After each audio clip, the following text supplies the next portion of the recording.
Q. Quilt. R. Robot. S. Silly. T. Toothbrush.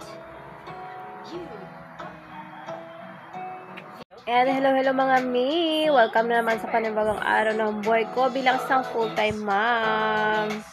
So, today is Monday mga mi, February.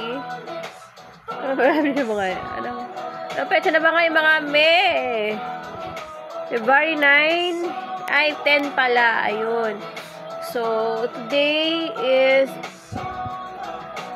9:45 AM na mga me. So, kakakyat lang namin dito sa kwarto at kakaalis lang din ni The Day at si Kuya naman ay nasa school. So, today ay hindi pumasok yung tatlong trabahador namin kasi medyo masama yung panahon kaninang umaga at since kagabi din nag-start. So, baka doon sa lugar nila ay malakas yung ulan at hindi sila pumasok ngayon. So, kanina, before pumasok si Daddy ay tinawagan niya yung isa sa mga trabahador at di nga daw sila makapasok. So, yun. Medyo pahinga-pahinga tayo ng konti. And then, ayun, nag-aantay ako ng oras para uminom sa aking isa pang gamot. So, nakainom na din ako ng 3 kong gamot. So, isa na lang. Mamaya-mayang tanghali. And then, dito lang muna kami sa taas at nagpapaantok ako dahil kagabi mga mi ay hindi talaga ako masyadong nakatulog. Siguro sa side effect ng isang gamot ko na iniinom. And then, nagpapalpitate talaga ako mga mi. So, sabi naman ng doktor ay nagpapalpitate ka talaga daw. So, iinom ko lang daw ng tubig. Pero, ang dami ko nang nainom na tubig mga me, pero ayun, hindi pa rin halos nawala yung palpitation ko. Ang tagal ng oras niyang mawala mga me, siguro mga 3 oras talaga. So, anong oras na rin ako nakatulog? Hindi ko din namalayan kung anong oras yun, basta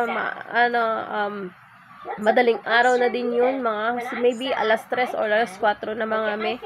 And then, nagising ako ulit mga 5 na, nag-alarm kasi si Daday at aalis siya, mabibilin siya sa bayan para doon sa preparation sa birthday ng aming bunso. Kasi nga, at Huwebes na siya makauwi. At Friday yung birthday ni baby. So, hindi man kami masyado magluluto ng marami dahil nga wala akong patulong dito. At syempre ngayon, di pa nga ako nakapaglinis. So, nag-ask ako doon sa side nila mama na kung may taong pwede maglinis dito sa bahay kasi hindi ko talaga mga may kaya na maglinis, magpagod as in. So, alam ko naman sa sarili ko, pag kaya ko talaga may sinosolo ko talaga yung trabaho. And ngayon, di ko talaga i-tolerate yung sarili ko, napilitin yung sarili ko para magtrabaho mami. Sa baby, wait. Na-stuck siya. Ayan. Minsan pag ganyan mga may inahayaan ko siyang pusa na siyang gagawa siya ng paraan para makaalis. Titingin yun sa akin. Pag alam ko nasasaktan siya, dun ko sa hawlin. Pero pag alam kong kaya niya. Yan. Ayun. Balik tayo doon. Nag-ask ako sa mama kung may pwede maglinis dito. So, hindi pa siya nagre-reply. At siya na mga nagtatanong pala kung bakit wala dito yung mama ko. Dapat siya yung kasama ko dito or tulungan niya ako. Si mama kasi mga may ay na-diagnose sa may goiter. Actually, binibilan na namin ng gamot siya para dun sa goiter niya. So, ayun, di siya pwede magbuhat ng bigat. And then, nung nakaraan pala daw dun sa pinagtatabaho niya ay nahilo daw siya at muntika na bumagsak. Pero bumagsak daw talaga siya. Bumagsak daw talaga siya. Kaya natukod niya yung kamay niya. So, ayun, parang napilayan niya.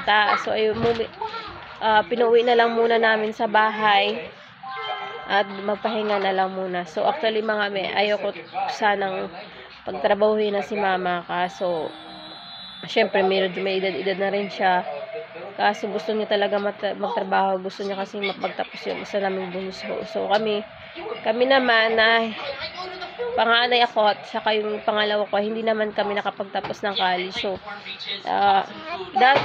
although may mga trabaho naman kami dati, before kami nagkilala in the day, sa mga nakaraan, may trabaho naman talaga ako, and then di mga OFW ako, ayun, natingga na lang din sa bahay kasi nga mga bata at hindi na ako nakabalik.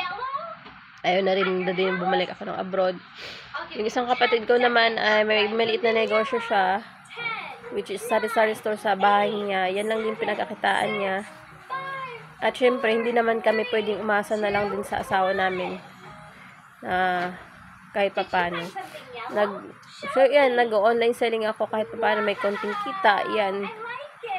Pinangtutustos ko sa kung ano man na pwedeng bilhin ko, na kailangan ko. And then, minsan nagpapadala din ako kay mama. Nag-send ako sa kanila pera, biling bigas nila, yung pang-ulam nila. Mga ganyan ba mga may. So, kahit dyan lang ay makatulong kami. And then, salitan kami ngayon ng kapatid ko na bumili ng gamot niya. Kasi may gamot pa siya. Hindi ko alam kung kailan siya babalik dun sa kanyang doktor para dun sa goiter kung ano na yung resulta ng gamot na ininom niya. And then, yung ibang kapatid ko naman, ayun, kwento na natin, diba? Yung isang kapatid ko sa Manila na babae, may trabaho din yun. Hindi ko alam mga may ilang taon na yun doon, pero hanggang ngayon palipat-lipat siya ng trabaho. Ayun, pagkalipat-lipat ng trabaho, syempre di ka nakakaipon. Yung sinuldo mo is sa pas na trabaho mo ay babayad mo lang sa boarding house, pagkain mo pa. So wait ka na naman ng another kinsenas katapusan para sa sweldo. Ayan, di ba? So hindi ka siya masyado nakapadala kay mama. Yung isa naman dito nagtatrabaho, yung kaka-graduate lang ng criminology. So may trabaho siya ngayon sa fast food. Di naman masyadong namin inobliga kung may sobrang lang siya kasi nag-iipon siya mga para dun pang-apply naman sa pagiging police na. So, nakakakuha na kasi ng exam para dun, ano ba tawag dun mga license na siya, criminology license na siya. So, syempre, pag kukuha ka na ng police na mismo, yung kunin mo, maraming requirements. So, hindi niya yung pag-ipunan, kaya hindi masyado namin inobliga na magbigay kay mama. So, yun. Napakahirap ng sitwasyon namin, mami. So, mahirap lang din talaga kami, mami. Kaya, kahit paano ay gumagawa rin ng paraan para makatulong sa aming mga magulang. Kahit maliit na bagay, kahit maliit na pera, para pangtustos din sa araw-araw nila. Kasi nga, hindi na bumalik si mama sa trabaho niya. So, sa 1 week, dalawang beses ako mag-send sa kanya ng pera kahit mga 200, 300, pambili-bili lang nila ng ulam at bigas mga mesa, makatawid ba sa ilang araw nila ang mga ganyan. So kung may extra man, medyo malaki-laki na rin isasend ko. Kasi nga yung cellphone niya ay binili ko yun, pinag-ipunan ko yun namin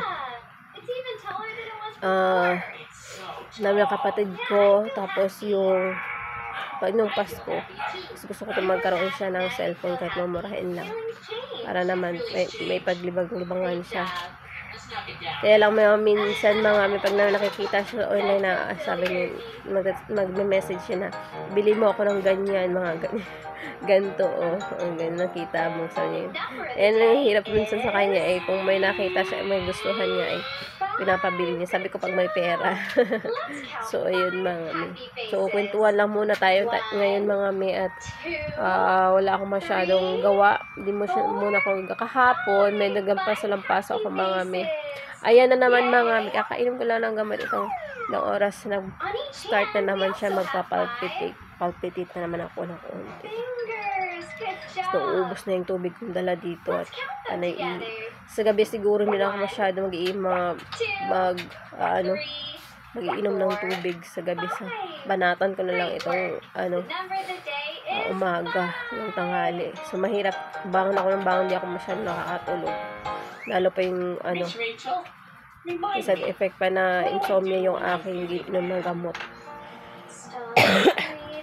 Yung mga may ubo pa rin. At may halak pa rin talaga ako mga may, kaya may gamot pa talaga for 1 week na naman. So, 16 na naman ang balik ko dun sa doktor kung okay na yung UTI ko. Kung medyo nag-okay na, pero ayan, meron na namang many sa ibang ano.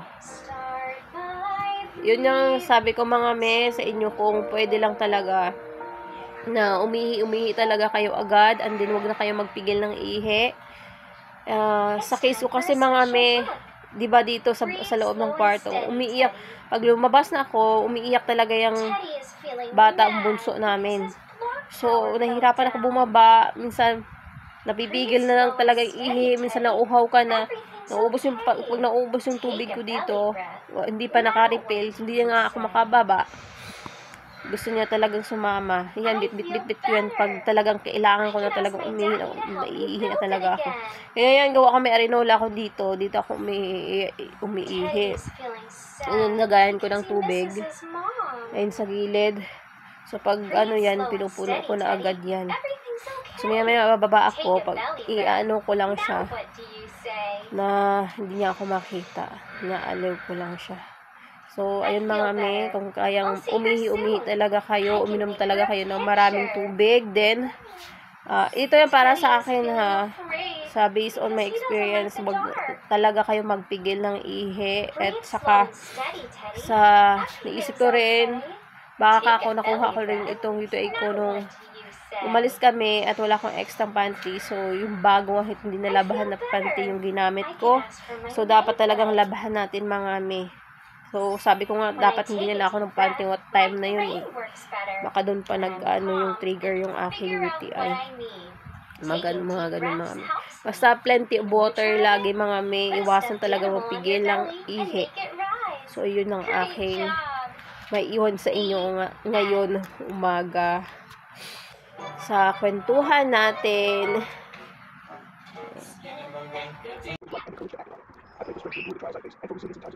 Empower me with your mind so that I can overcome obstacles and embrace the opportunities that come my way.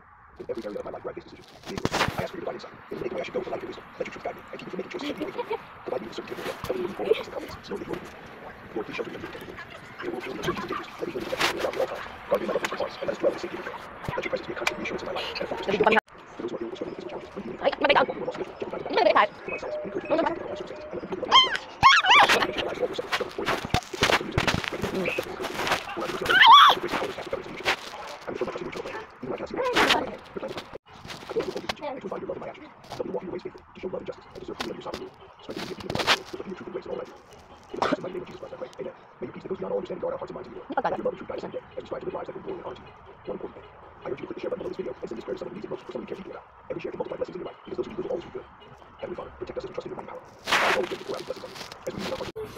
At ito pala mga may, nag-crib kami ni Daddy nung nakaraan pa ito. Pero kahapon lang din namin na iluto ito mga may. So, pagkatapos kong kumain yan, ay uminom syempre ako ng maraming tubig at medyo maalat-alat yan mga may. So, that's it for today mga may. Thank you for watching mga may. God bless!